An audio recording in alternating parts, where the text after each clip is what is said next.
بسم اللہ الرحمن الرحیم۔ تو ہم قربانی کے جو بنیادی مسائل ہیں ہم اس پر کچھ گفتگو کر رہے ہیں۔ تو آج جس مسئلے پر ہم گفتگو کرنے لگے ہیں وہ ہے قربانی کے جانور کے متعلق، کہ قربانی کے جانور کے متعلق کیا شرائط ہیں، کیسا ہونا چاہیے، کس جانور کی قربانی ہو سکتی ہے اور کن عیوبات کی بنا پر اس کی قربانی نہیں ہو سکتی۔ سب سے پہلے تو یہ ہے کہ کون سے جانور کی قربانی ہو سکتی ہے۔ تو حلال جانور جیسے بکرا، دمبا، بھیڑ، گائے، بیل، بھینس، اونٹ، ان کی قربانی ہو سکتی ہے، انہی کی قربانی کی جائے گی۔ البتہ یہ ہے کہ بکرا، دمبا، بھیڑ وغیرہ وہ ایک آدمی کی طرف سے اس کی قربانی ہو سکے گی، اور یہ جو گائے، بیل، بھینس، اونٹ وغیرہ ہے اسے 7 آدمیوں کی طرف سے قربانی اس کی جا سکتی ہے، بشرطے کہ سب کی نیت ثواب کی ہونی چاہیے۔ اگر کسی کی محض گوشت لینے کی نیت ہوگی تو پھر قربانی کسی کی بھی نہیں ہو سکے گی۔ اس بات کو مد نظر رکھنے کے بعد اب ہم اس مسئلے پر گفتگو کر لیتے ہیں کہ بھی ان کی عمریں کیا ہونی چاہیے، کتنی عمر کا جانور اس کی قربانی ہو سکتی ہے۔ تو ایک یہ ہے کہ بکرا، بکری وغیرہ جو ہے وہ 1 سال کا پورا ہونا ضروری ہے۔ بھیڑ اور دمبا اگر اتنا فربا ہے اور وہ تیار ہو کہ دکھنے میں سال بھر کا معلوم ہوتا ہو تو پھر اس کی بھی قربانی جائز ہے۔ گائے، بیل، بھینس یہ 2 سال کے لیے 2 سال کا ہونا ضروری ہے ان کا، اور اونٹ کے لیے 5 سال کا ہونا ضروری ہے۔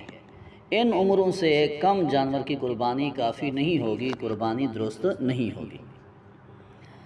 اب اگر کوئی آدمی خریدنے جاتا ہے اور اگلا فروخت کرنے والا اس کی عمر بتلاتا ہے کہ اس کی عمر پوری ہو چکی ہے اور ظاہری علامات بھی یہی لگ رہے ہیں، تو اسی پر اعتماد کیا جائے گا اور اسی کی اعتماد پر وہ قربانی کر سکتا ہے۔ لیکن اگر واقعہ لگ رہا ہے کہ یار یہ نہیں ہے اس طرح، تو پھر اعتماد نہ بھی کیا جائے۔ لیکن بہرحال اس میں جو ماہر لوگ ہوتے ہیں ان کی رائے معتبر ہوتی ہے۔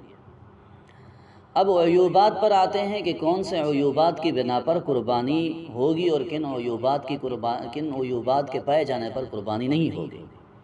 تو دیکھیے، جس جانور کے سینگ پیدائشی طور پر ہی نہ ہو یا بیچ میں سے ٹوٹ گیا ہو اس کی قربانی ہو سکتی ہے، درست ہے۔ ہاں، اگر سینگ جڑ سے اکھڑ گیا ہے جس کا اثر دماغ پر بھی پڑا ہے تو پھر اس کی قربانی درست نہ ہوگی۔ اور خصی بکرے کی قربانی جائز بلکہ فرمایا افضل ہے، اس کی قربانی کر سکتے ہیں۔ اندھے، کانے، لنگڑے جانور کی قربانی درست نہیں ہے۔ اسی طرح ایسا مریض اور لاغر جانور جو قربانی کی جگہ تک بھی اپنے پیروں سے نہ جا سکے تو اس کی قربانی بھی درست نہیں ہے۔ اسی طرح ایک اور مسئلہ بھی اس متعلق ذہن نشین ہو جائے کہ جس جانور کا تہائی سے زیادہ کان یا دم کٹی ہوئی ہو تو اس کی قربانی بھی جائز نہیں ہے۔ اگر کان ہے اس کا تہائی سے زیادہ کٹا ہوا ہے، دم ہے وہ بھی تہائی سے زیادہ کٹی ہوئی ہے، تو اس سے بھی نہیں ہوگی۔ اور جس جانور کے دانت بالکل نہ ہوں یا اکثر نہ ہوں تو اس کی قربانی بھی جائز نہیں ہے۔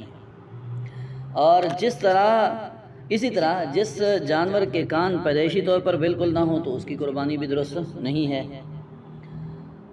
اگر جانور صحیح سالم خریدا ہے لیکن پھر اس میں کوئی عیب مانے قربانی ہو گیا، تو اگر خریدنے والا غنی اور صاحب نصاب نہیں ہے تو اس کے لیے اسی عیب دار جانور کی قربانی بھی جائز ہے، اور اگر یہ شخص غنی ہے اور صاحب نصاب ہے تو اس پر لازم ہے اس جانور کے بدلے میں دوسرے جانور کی قربانی کرے۔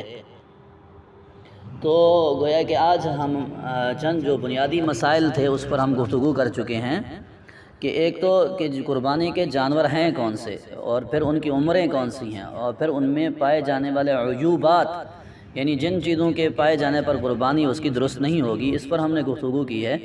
ان مسائل کو مد نظر رکھ کے جانور خریدنا چاہیے تاکہ کہیں ہمارے پاس ایسا جانور نہ آ جائے کہ جس کی قربانی ہوتی ہی نہ ہو۔ تو جانور خریدتے وقت ان مسائل کا لحاظ رکھنا، خیال رکھنا یہ ازحد ضروری ہے۔ السلام علیکم۔